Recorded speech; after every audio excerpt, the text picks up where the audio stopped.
Every day, our lives are changed by history. We are one people, all of us. Leaders, politics. Nobody's ambition is what's the blood. I have fought very firmly. Natural occurrence, war, and the world economy. I belong to everybody.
Welcome to work. And we have with us today State Secretary, River State Branch of Committee for the Defense. I've been there for over 1 month.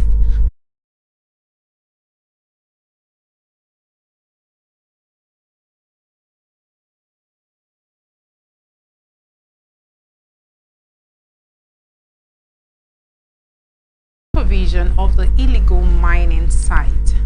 I understand that we are going through some very economic times right now, and people are looking for how to make ends meet.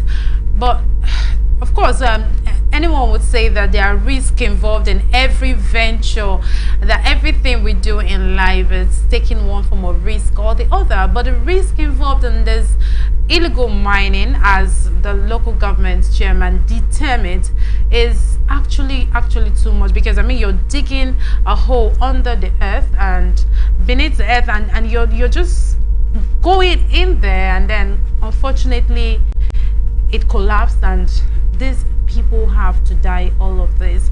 Now, first of all, while they say that this is illegal because they were not meant to do all of that, don't you think that government should have thought of something? Now, people have discovered this.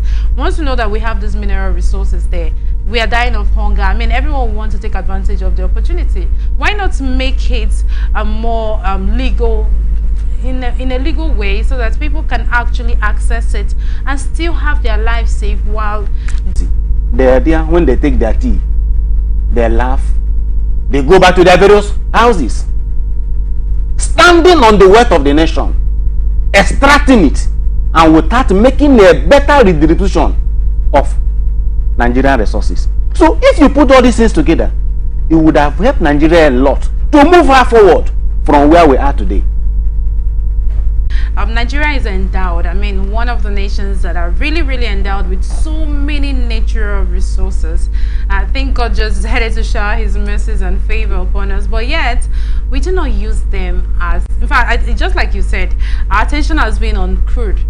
It seems to be like the major raw material that we get from this country, whereas we have other resources. Of course! The earth. Like Gandhi of India would say, it is right for even the devil to do the right thing.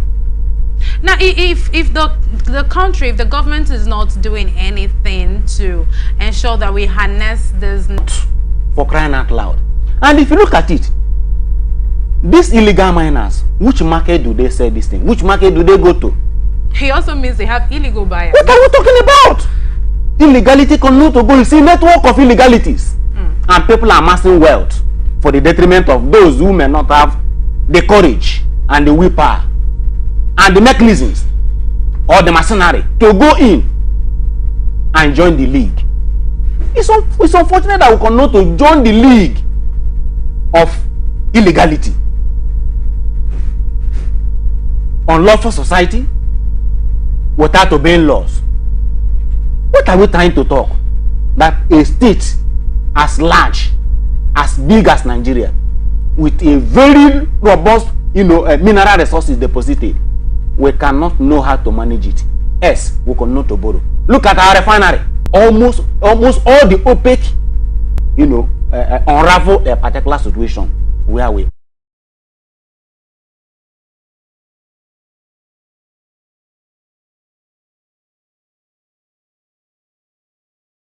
madness to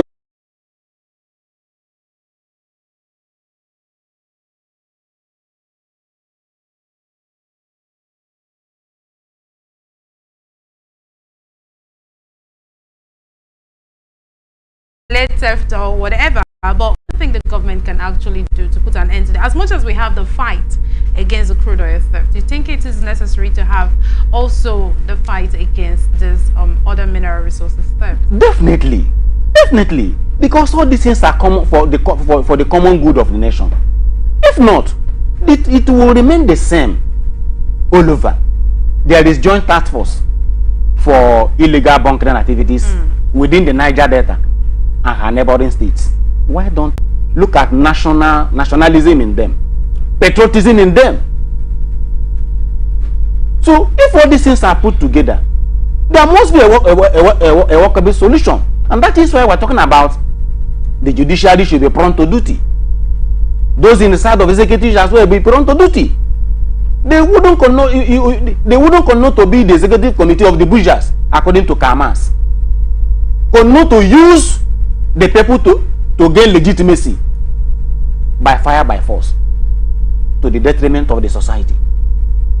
The poor and vulnerable Nigerians connote to cry on a daily basis. Nobody listens to them.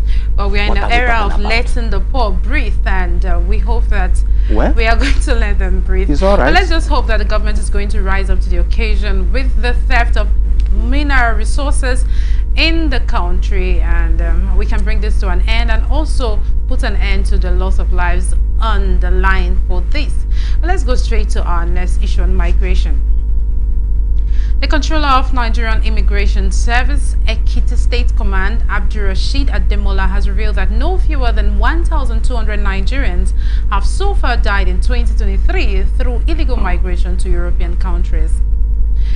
The Nigerian Immigration Service boss, who spoke during the 60th anniversary celebration of the establishment of the service in Ado-Ekiti, the state capital, at the weekend, tagged enhancing seamless regular migration, described the Japa syndrome in Nigeria as a big challenge to those going through illegal ports of exit in the quest for greener pastures.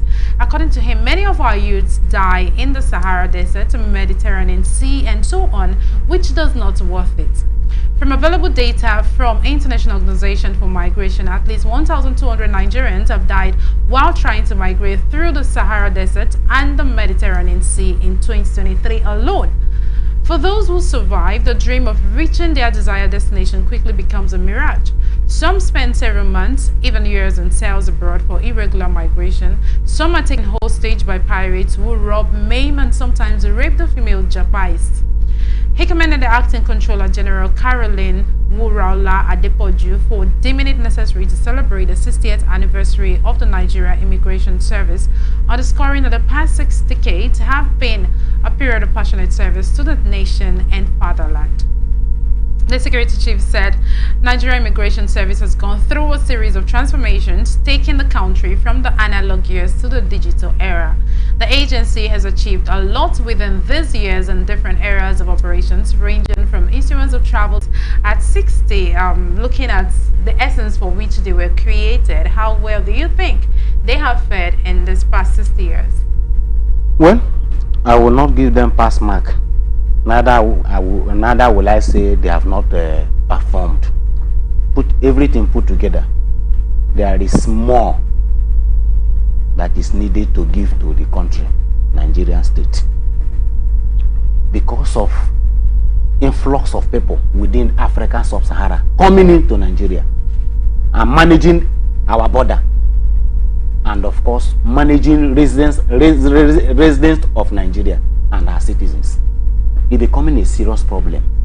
You understand my point? So, well, there has been series of reforms in that sector, just to make sure that the best of it all has taken place. If you look at the policy during the reign of visa on arrival, you see that it makes NIS to be totally nonsense. That is to say that Nigeria does not even have our personal data of our citizens. How much more is visa on arrival? So I think there is more to do in that particular commission for the betterment of the society and to control the citizens and the residents. How many persons have you heard that was arrested in Nigeria because of his or her passport, resident passport or permit, if you like, expired? Have you heard of it? Those of you those of you in the media, have you heard?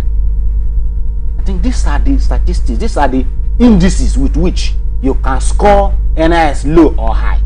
How many have naturalized in Nigeria within these few months or within the years and all about?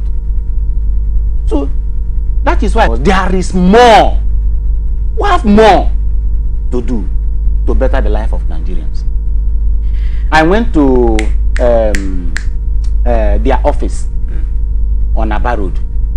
You see a lot of people coming from other African countries acquiring Nigerian citizenship permit, and so many other things happening within the sector because of the level of corruption, because of massive corruption. It is my turn, it is my opportunity to get it at this particular point in time. So there is more, like I said before, for them. But if we have people from neighboring countries coming to get citizenship permit, that doesn't go to show that they are doing bad, except there was something you noticed. That no, what I'm trying to say in a sense is that these persons are actually not Nigerians, as it were. Okay. They are registering as if they are citizens of the country. That is what I mean. Do you know how long they have been in Nigeria? I wouldn't know. I wouldn't know how long. There are processes. Okay. Me, I know there are processes. I've been able to interact with few of them, because before you acquire such, or given such privilege, there is a you would have written to the president. There must be an application. If that application is approved, you understand my point?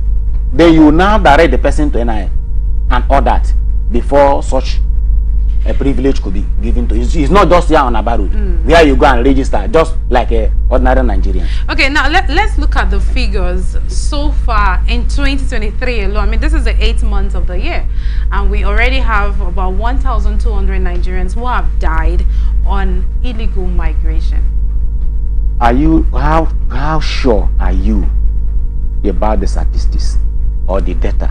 120 from January. Sorry, 1,200, right? From January to this early August. For me, that data was managed. That is my own personal opinion. There would be more persons who may have died because of illegal migration. But that data is from the International Organization of I wouldn't know, but what I'm only trying to say is that they are giving us data based on what they have. There are so many that may not be contained in that information they are giving to us. You understand my point? So, but to crown it all, what is the reason behind this Japa syndrome? If all is well in Nigeria, why would people be moving out in their dome to other countries? Even most of these African countries that depends on Nigeria, where would they? So that is why there is need for good governance, for dividends of democracy. We cannot, even those of us who have not traveled, as if we are non-citizens of this country because of the way we are being treated. You understand my point? So it is right for the government to do the right thing. Put infrastructures in place that will accommodate so many youths. If all these infrastructures are put in place, revive so many of our moribund industries, it will accommodate so many unemployed graduates and unemployed youths who went to the labor market against their wish and continue to do whatever thing they feel they can do to survive. You understand my point? So there is the federal government need, in fact, all the stratas of government in Nigeria all hands must be on deck to make sure that this idea of moving out of the country for greener pasture should be thought twice before they even. How many Americans have you seen? South Africans? How many persons have you seen? How many Ghanaians are here? But our people keep moving. Sometimes they don't even know where they are going to.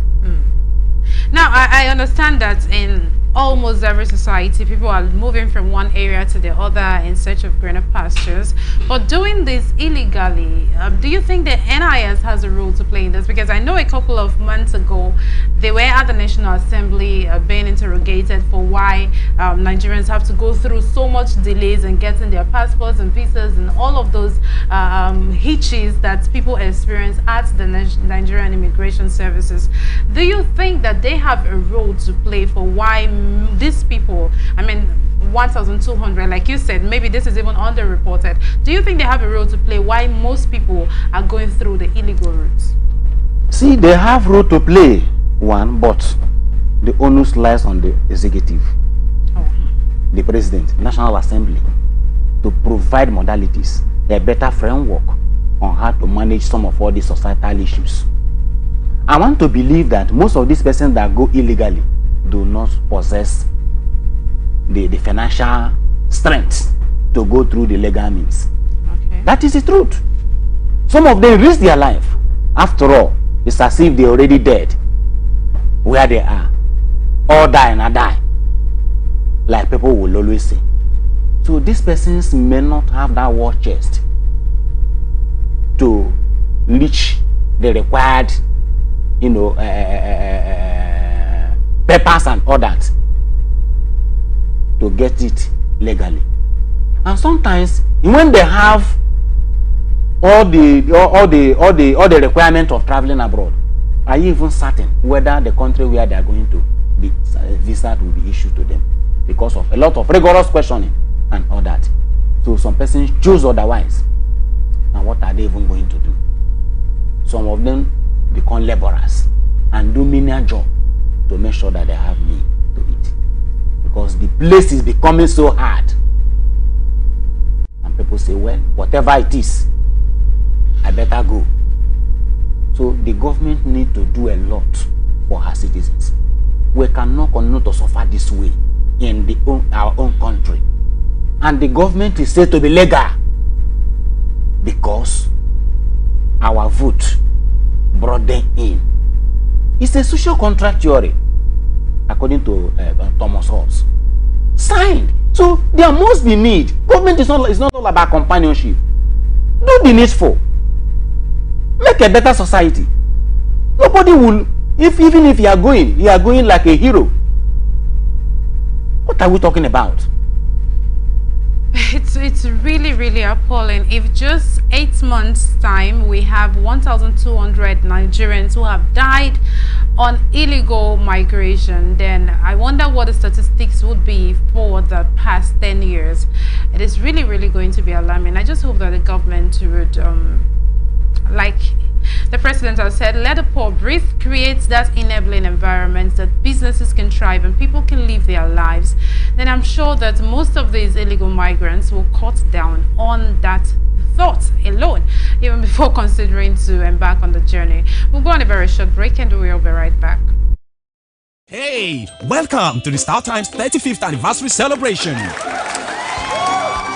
To say thank you to every StarTimes family for being an integral part of our journey, StarTimes has decided to give you a price slash on decoders. Yes, we are slashing the price of our antenna decoder from 8,900 naira to 7,500 naira and the dish decoder from 13,300 naira to 9,900 naira. But that's not all.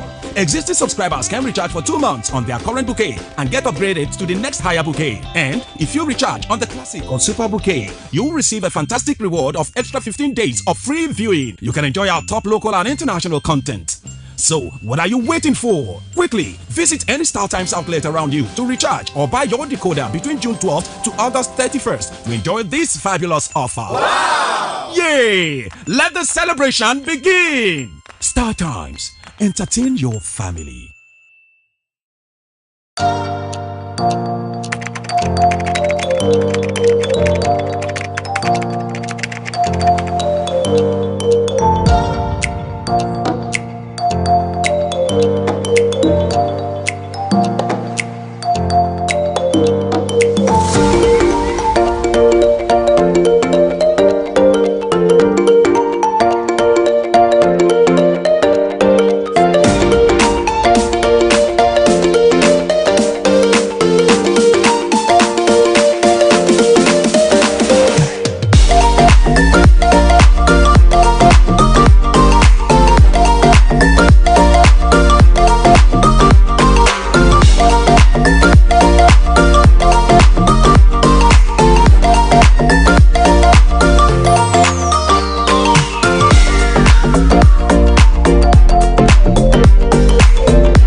Welcome back. In case you were just joining us, this is Society Watch on Atlantic Television Network. And the next issue we're looking at is on youth empowerment. The federal government said yesterday it has partnered with Wema Bank to establish micro, small and medium enterprise digital hubs in 7 states. Vice President Kashim Shettima, who disclosed this in a statement signed by the Director of Information in his office, Olushola Abiola, said the hub would empower 1 million youths with digital skills. The statement reads, the centers to be known as FGN/Alert Digital and Skill Innovation Hub will open first in Lagos, Kano to follow afterwards. They will be run in partnership with a leading financial institution in Nigeria, Wema Bank. The strategic objectives of the program include to empower young entrepreneurs by providing them with tailored financial products, training and support to enable them build sustainable businesses that will support the growth of Nigeria's economy. Other objectives include supporting tech-savvy youths with keen interest in digital innovations and aspire to drive technological advancements by providing them with financial solutions, training and access to strategic partnerships, and empowering young employees to become an integral part of the workforce in Nigeria, especially those deployed through the NYSC. The FGN Alert Digital and Skill Innovation Hub, positioned to serve as a centralized platform to provide cutting-edge digital skills, mentorship and networking opportunities, is targeted at tech-savvy youths and young entrepreneurs in Nigeria. The focus is on promoting entrepreneurship, skills development and the integration of young employees in the workforce, particularly getting 1 million youths employed in the digital economy and upskilling the small and medium enterprises who can directly add value to the country's economy. In training, 1 million young adults will be trained in software engineering, product management, business analysis, cloud computing, product design, using a specialized curriculum designed for the FGN Alert Digital and Skill Innovation Hub. In mentorship, 500,000 small and medium enterprises across Nigeria will be mentored by experts, while coaches will train and upskill them for business growth and quantum leap. Under the scheme, grants will be provided under a collaborative arrangement between the federal government and Wema Bank, setting aside 500 million naira to be given to SMEs and entrepreneurs, he further stated. Well, of course, in an era where we're talking about youth unemployment and the fact that there are basically no jobs, we've had people who have graduated for a number of years and have not been able to secure something to do. And there are people working on the streets, and the federal government thinking of partnering with a commercial bank to set up the tech hubs and empower 500 million small and medium-scale enterprises. Peace, what's your take on that? Well, while I commend the federal government for what they are trying to do or what they intend doing, I'll be very fast to remember in my senses what Plato says. He says, if you see a banker, Aristotle rather, if you see a banker walk the street with a politician that suspects corruption. 2, this thing as well reminds me of what Obasanjo did, National Poverty Eradication Program. Jonathan came with the Shopee. Yeah. Buhari came with the Empower Program. What is the sustainability of all these things? You see, what remains solution to youth restiveness in Nigeria is not all about social investment scheme. Unaccounted social investment scheme has nothing to offer the youth. Yes, few of those who might be advantaged in it can make something out of it, but how sustainable it is? Sustainable program is what Nigeria needs, not just ordinary social investment scheme that at the end of the day you are engaged. Your engagement has time ban. The moment it is, that is end of it. And unaccounted for. The last administration, I think Minister for Special Program or thereabout, that she says 5,000. Yes, humanitarian affairs. 5,000 or thereabout was, sent to 5 million households in Nigeria, unaccounted for. So, I think federal government is rigmaroling, forgetting the fact that there is a problem. It's not as if they don't know. They are paying lip services. They are being too dwarf in their thinking about national development. They need to come out bold and say this is what we are up to. They need to be conscientized. They need to awaken from their consciousness, so that on their unconscious state, ascertain the fact that Nigeria is bleeding, that needs a serious medical, political attention to make sure that the poor can breathe, as the popular slogan. We cannot breathe with this temporary program. Somebody want to feed, you just take a cup of a spoon of tea or a soup just to rub on the person's lip. Within a short time, the person become hungry for food again. So this thing is all about bringing in old thing, reforming the same thing all over. The same result. The same result. So if they are actually serious about youth resiveness, to remove poverty the way the thing is going in Nigeria like a wildfire, they need to do something serious. Great job. Great job. This thing can do nothing with the current economic realities of Nigeria.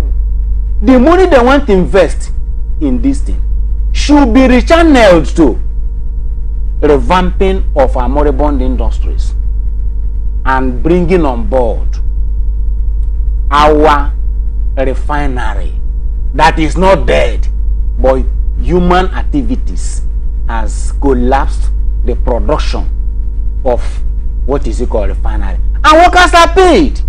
Now, you're trying to compare this with previous administrations and strategies to putting an end to poverty and hunger and all of that. You talked about the National Poverty Eradication Program. You talked about Shopee. Yes. You talked about the End Power thing. Yes. Now, let me just try to bring this. If you look at those programs were more like trying to give people what to do, maybe give them some money to be able to feed for the time. Now, this is about teaching youths tech skills.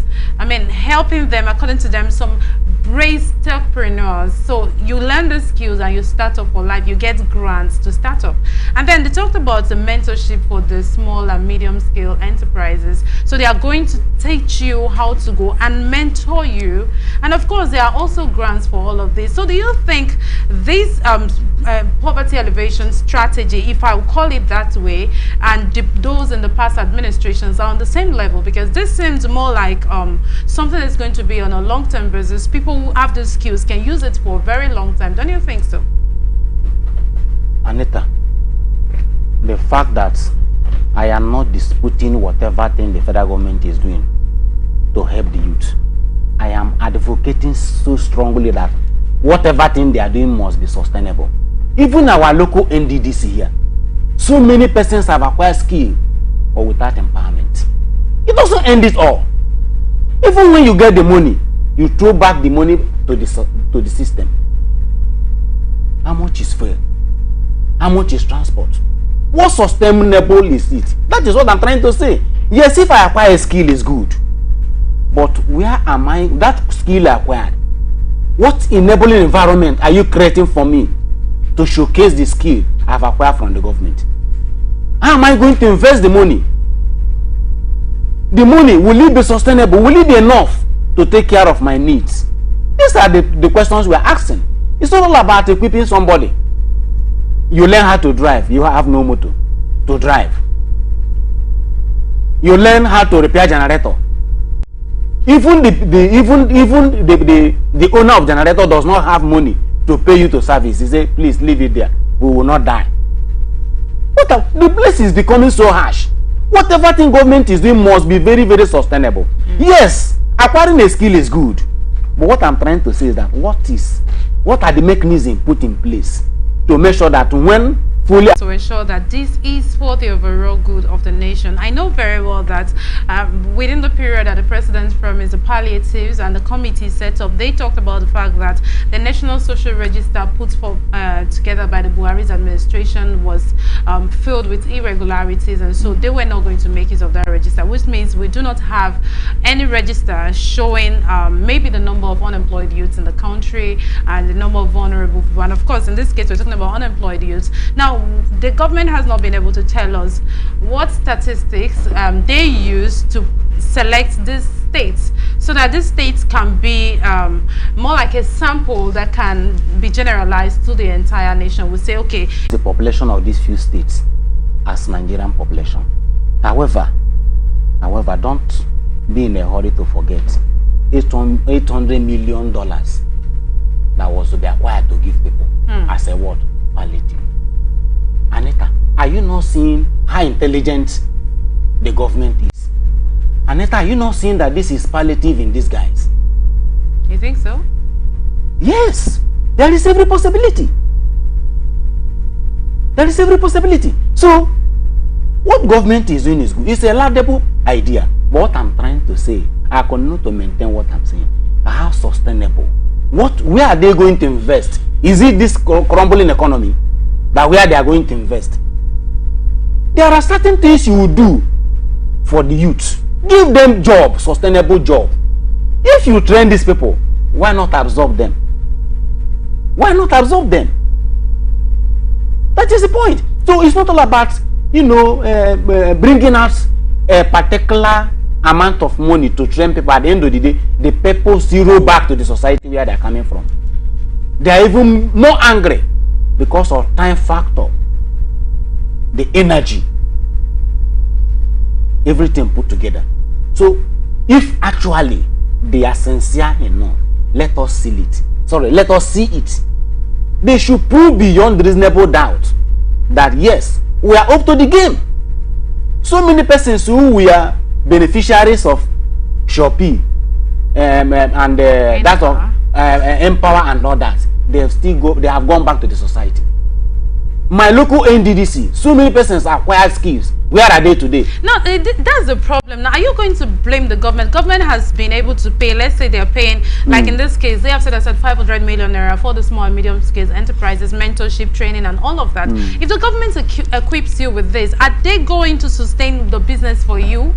Anita, I thank God you are from River State and Niger Delta. The amnesty program that started in Yaradua's administration. Some of our youth were trained as aero engineers. Where did they practice today? Where are they practicing today? Some were taken abroad.